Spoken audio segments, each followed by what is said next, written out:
prend refuge d'abord auprès d'Allah, le Dieu unique, le très miséricordieux, le tout miséricordieux, et que la bénédiction et la paix et la salutation et le salut divin soient sur son bien-aimé, son élu prophète, le sceau de ses prophètes, Muhammad, ainsi que sur sa sainte et immaculée famille. Et que la malédiction, il ne faut pas l'oublier, tombe de Dieu, la malédiction de Dieu tombe sur Abu Bakr, Omar, Aïcha, Hafsa et le reste, les compagnons. Bienvenue dans cette deuxième, on va dire, section de cette première introduction des communautés libanaises. Nous avons parlé pendant la première version des communautés chrétiennes. Toutes les communautés chrétiennes sont divisées en deux: les communautés qui reconnaissent l'autorité papale du pape, du Vatican, de Rome, l'ancien Rome, et les communautés qui sont contre ou qui sont indépendantes de l'autorité du pape. Nous avons vu les communautés suivantes. Et avant de récapituler ce que nous avons vu, j'aimerais quand même insister sur le fait que le Liban est une terre d'accueil par excellence. Et que toutes ces communautés se nourrissent de leur propre histoire. Organisent leur communauté par des lois, des décrets. Voilà. Pas tous, bien sûr, parce que, par exemple, les Ismaélites et les Alaouites et les Coptes,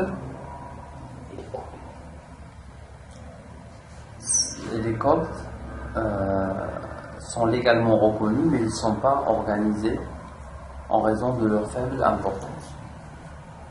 Mais tout le reste, ils sont organisés donc par rapport à une organisation autonome.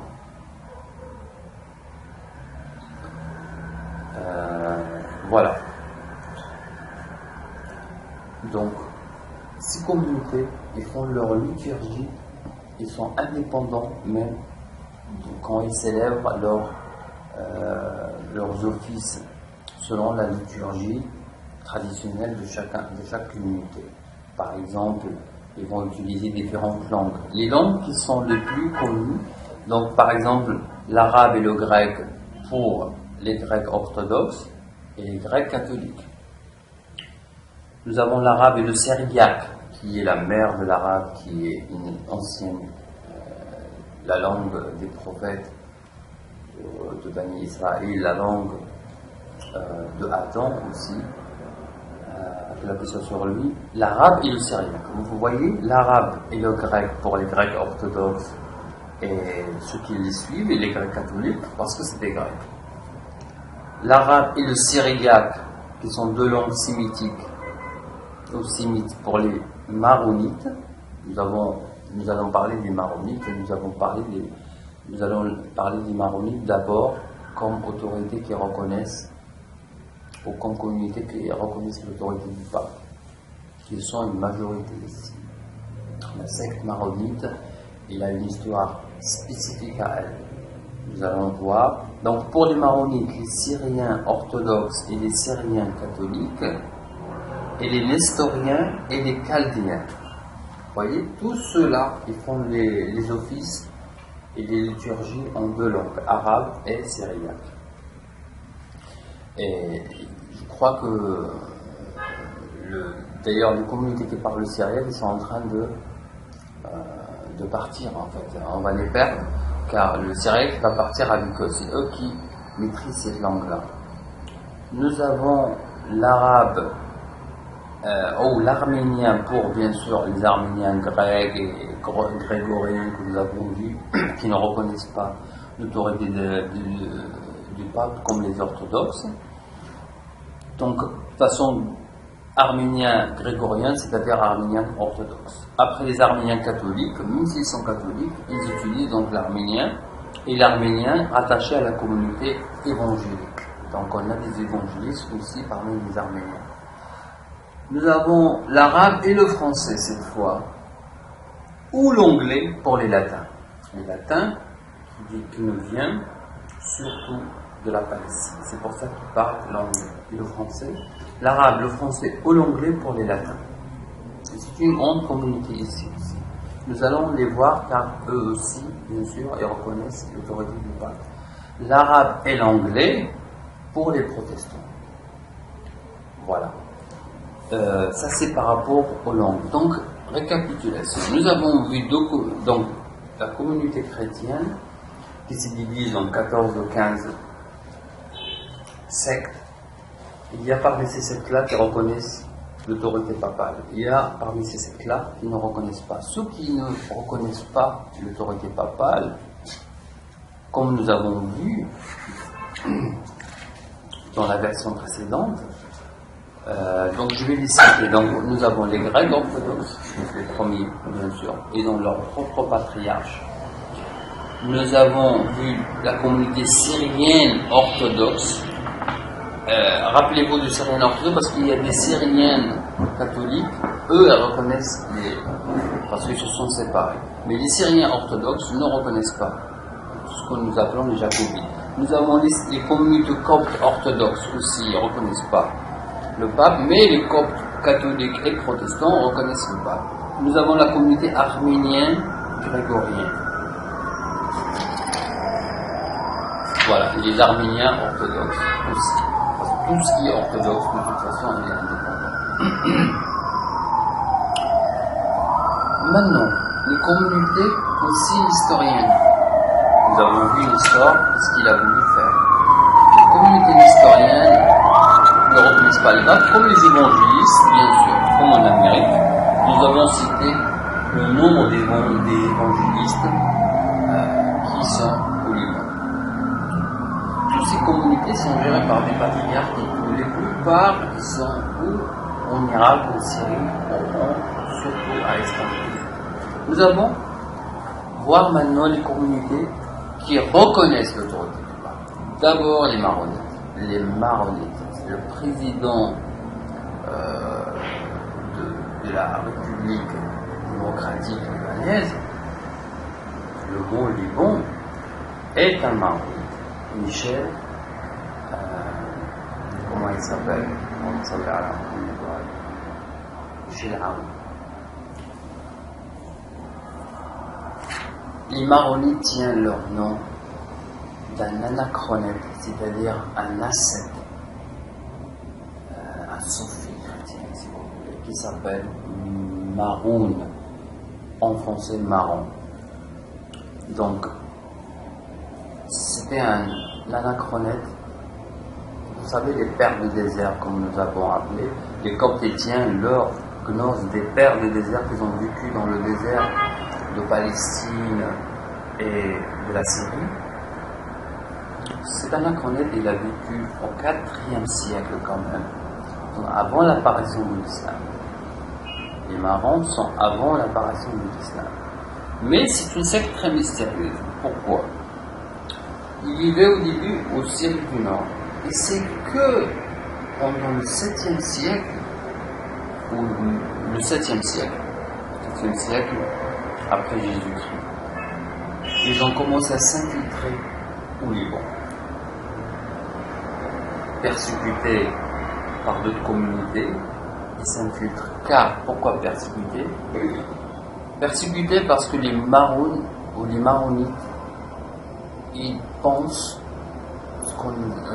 en fait, ils adoptent l'idée, par rapport à la nature du Christ toujours, l'idée que ce que nous appelons le monothéisme, c'est-à-dire Nous avons des biophysistes et nous avons des monophysistes. C'est-à-dire nous avons des gens qui disent que le Christ il a deux natures, nous avons d'autres communautés qui disent qu'il y a une seule nature, c'est-à-dire divine. Il n'y a personne qui dit qu'il a une seule nature naturelle, normale, comme les prophètes. Non. C'est pour ça que les chrétiens se sont tous égarés, sauf une, pendant le temps, bien sûr, des apôtres. 72, exact. Les maronites, ils ont voulu faire l'union du monophysisme et le biophysisme. Ils ont dit, et leur idée, elle était quand même pas très loin, c'est des précurseurs presque de l'islam, ils n'étaient pas très loin de la vérité. Car le monothéisme est une doctrine, et là je cite le livre, le point sur le livre de Gérard Philly. Le monothéisme, bien sûr c'est pas une référence par rapport à la religion, mais il y a des informations qui ne sont pas mal. Le monothéisme est une doctrine créée par Héraclius. Héraclius, empereur de Byzance, pendant au 610. Donc vous voyez, c'est vraiment l'âge, la période où l'islam va apparaître dans 40-50 ans. Juste avant, Héraclius voulait réconcilier le monophysisme et le biophysisme. Il professait que les deux natures du Christ ne se manifestent que par une seule volonté, en une seule opération. Ce qui nous ramène à l'idée de l'avatar, à l'idée de aussi qu'il y a une seule volonté, cette volonté est indépendante de l'homme qui est Jésus, et qu'il se manifeste à la même manière. Donc, que ce soit divin dans les miracles, que ce soit humain dans le fait qu'il va mourir et tout ça, ressusciter. Donc, ce qui est important par rapport aux maronites, c'est qu'il faut savoir que le patriarche maronite d'Antioche, pourquoi? Parce que c'est Byzance. Et nous avons vu Héraclius, l'empereur de Byzance, en 610 après Jésus-Christ, il a professé cette. Mais c'était un échec. Hein. Les maronites, ils ont disparu. Les maronites, ils n'ont pas gagné la guerre. C'est des vaincus, en fait, de le christianisme. Ils sont au Liban. Et le Liban, elle est vraiment leur pays, pas d'origine, mais leur pays mère. Car le patriarche maronite d'Antioche et de tout l'Orient est basé ici, dans un petit bled qui s'appelle Kerké. La juridiction et tout ça de cette institution s'étend à tout le Maronite. Il y a encore en Syrie, il y a encore en Palestine, il y a encore en Irak, mais ils sont plus concentrés, ils sont 700 000, ils étaient 700 000 en 1998. Ils sont peut-être aujourd'hui plus qu'1 million. Voilà les Maronites. Les Maronites, ils ont, après l'arrivée des croisades en Orient, la première croisade, la deuxième, la troisième de Richard Cœur de Lion, qui était l'empereur de la Grande-Bretagne, beaucoup de rois aussi de France et de Portugal et d'Espagne et tout ça, ils ont participé à ces massacres pendant les croisades, les guerres des croisades, les Templiers, tout ça. Pendant cette période, en fait, les Maronites, ils sont sortis de l'ombre pour déclarer leur allégeance au pape. On ne sait pas pourquoi ils ont fait ça. Pourtant, le monothéisme est loin de l'idée de pape. Il est loin de l'idée de pape, ou de l'idée de catholicisme. Mais le pape a accepté leur allégeance. Je pense qu'ils ont rejoint en fait la communauté, voilà, ils ont rejoint l'église romaine en 1600, quelque chose comme ça.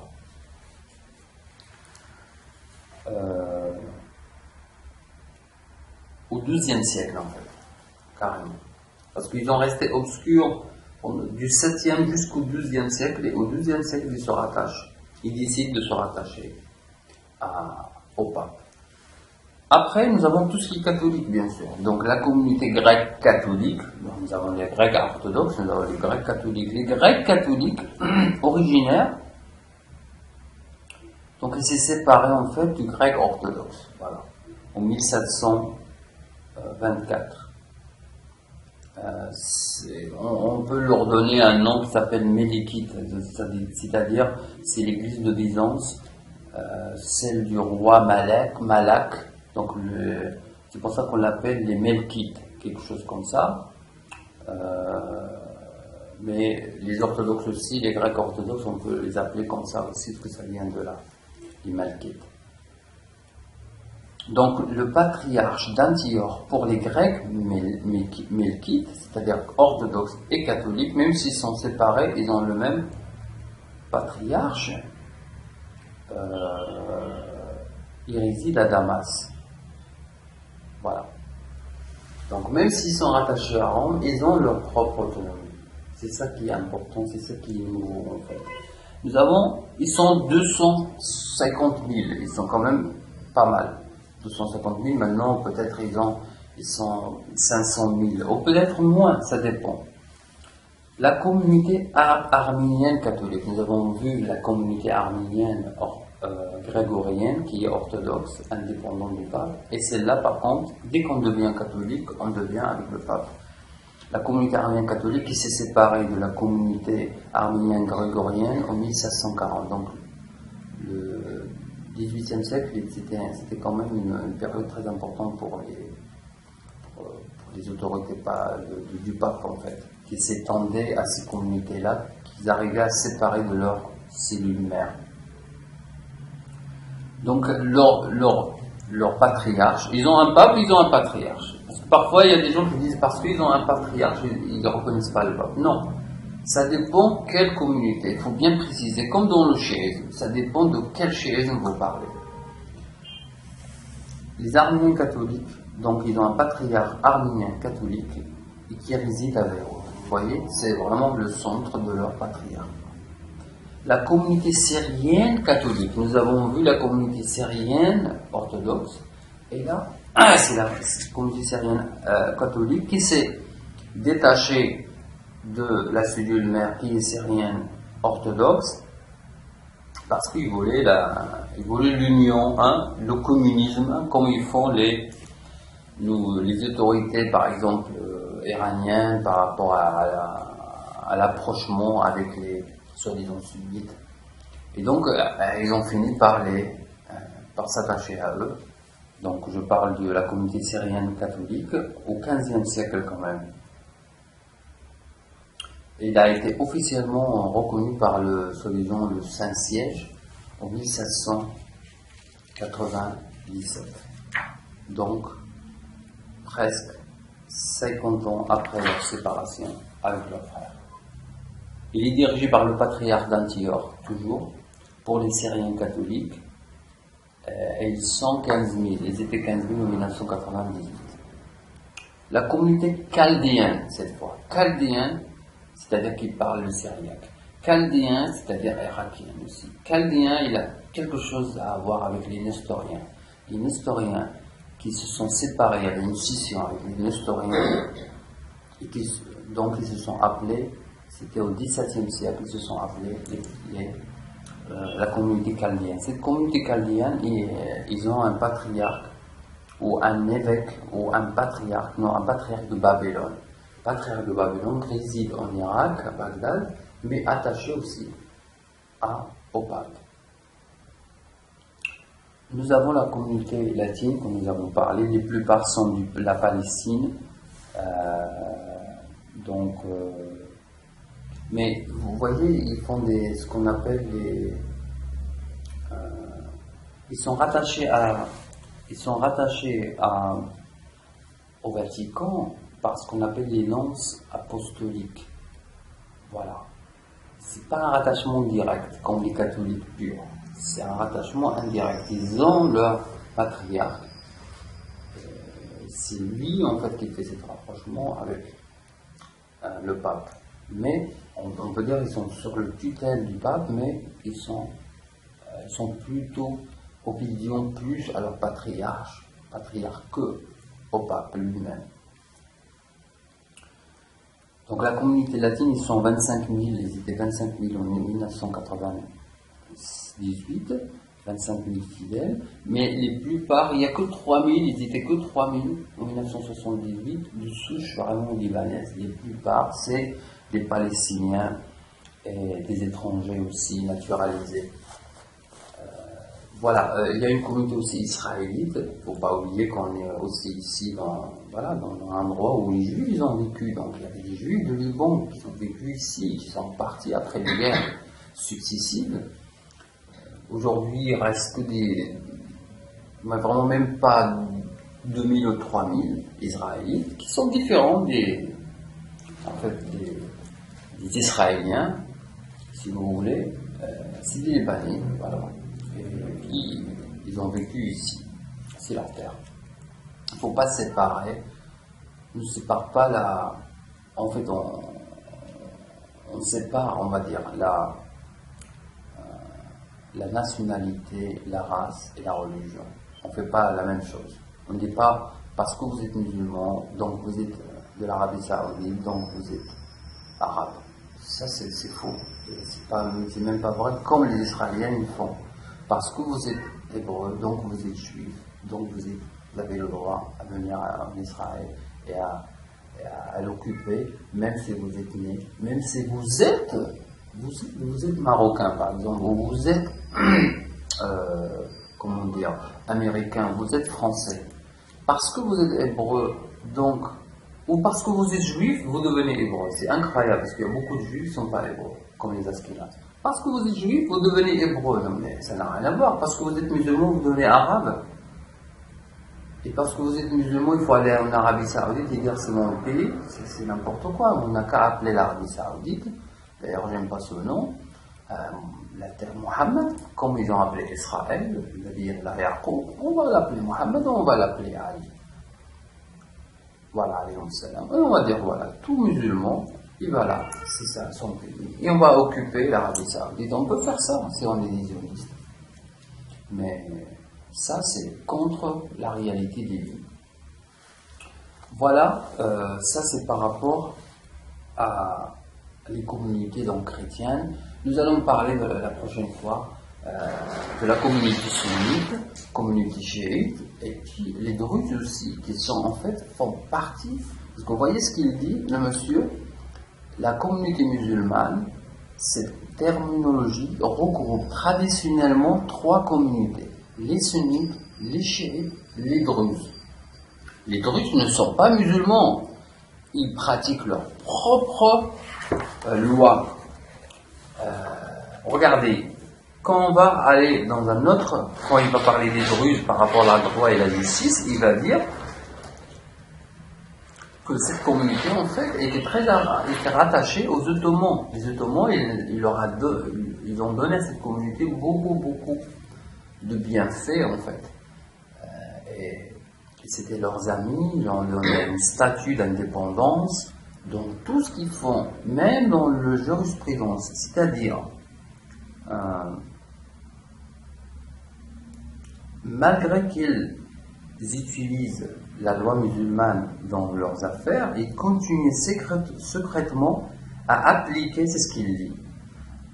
Les magistrats druzes examinaient le procès en matière civile et pénale selon la loi coranique, mais ils continuaient à appliquer secrètement la loi druze pour les affaires familiales et religieuses, tout en leur donnant une apparence de formalité relevant de la loi islamique. Vous voyez, c'est ça les druzes. Les druzes, c'est une communauté dangereuse qui a une idéologie diabolique, satanique, bien camouflée, très ésotérique. Donc, que eux-mêmes ils avouent qu'ils ne s'appellent pas les druzes parce que pour eux, Durzi, Teshkin Durzi, qui était parmi les ministres de Hakim Be'amrillah, leur Dieu, et il est maudit dans leur texte sacré. Donc eux, ils s'appellent les vrais monothéistes, les muwahhidin. Et ils disent que tous les autres monothéistes qui prétendent le monothéisme, comme les musulmans, comme les chrétiens et les juifs, sont tous des mécréants. Et puis ils vont trop loin. De toute façon, je parlerai pas de la théologie aujourd'hui, je parlerai que juste la statue personnelle a été réservée au chef des tribunaux spirituels de la communauté d'origine. C'est une société secrète bien organisée. Donc, ce qui est important de dire, c'est que ces hommes, à la fois relevés de la hiérarchie druze purement libanaise, et de l'administration ottomane, dont relevait le territoire. Quand les Ottomans étaient là, ils avaient donné un territoire spécifique aux Druzes. D'ailleurs, les Français aussi, quand ils sont arrivés là, ils ont donné aux Druzes un excellent statut. Donc, qui sont les Druzes? C'est quoi cette communauté obscure qu'il ne veut pas avouer qu'elle n'est pas musulmane et se cache derrière l'islam, et tout en haïssant le prophète Mohammed, qui a fait ça sur lui, non seulement le prophète Mohammed, tous les prophètes qui sont dans l'Ancien et le Nouveau Testament, en les accusant d'être des démons, en les accusant d'être des traîtres, parce qu'ils ont appelé les gens vers eux-mêmes. Nous allons parler de cette communauté bien comme il faut, et on va s'étendre pour arriver à leur épître de sagesse, tous leurs secrets. Nous allons le dévoiler sur cette chaîne, Inch'Allah Ta'ala. Que la paix soit sur vous et sur ceux qui marchent sur le droit chemin.